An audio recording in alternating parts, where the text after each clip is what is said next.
When I was in high school, my senior year, my grandfather passed away. I was really close to him,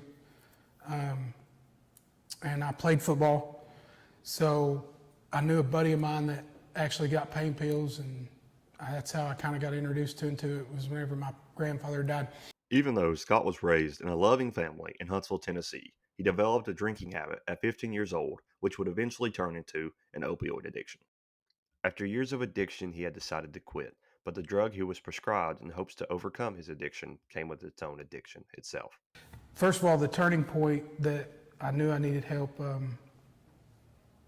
when my oldest daughter was like 2.5 years old.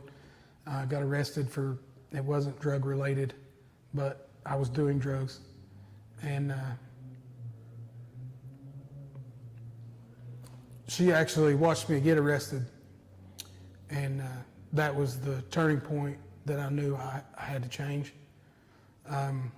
That being said, I knew I needed to change, but what I did was I stopped using opioids and started using Suboxone in place of it. And I thought, well, it's here to help with the opioid epidemic, but in my experience, I don't know how it affects other people, but in my experience, it was worse than the opioid addiction.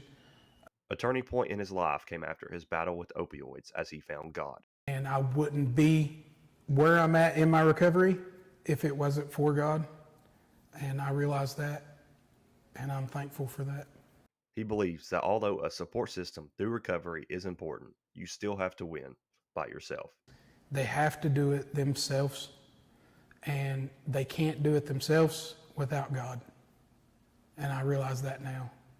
And I know that's kind of a cliche answer, but that is 100% my recovery story. Scott is very grateful for his relationship with Randall Burge, the man who organizes the men's group meetings. I've known Randy since we were kids.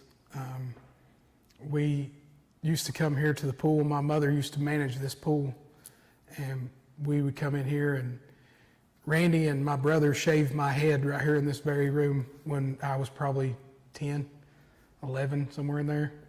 He says he don't remember it, but I think he does. But I love Randy so much. Used to use with Randy, and seeing his story was one of the most inspirational things for me. And like I said, I just love him. He's my brother, and not just my brother in Christ, but our families have been close forever, and I consider him my older brother. Scott is a living example that you do get a second chance at life after addiction.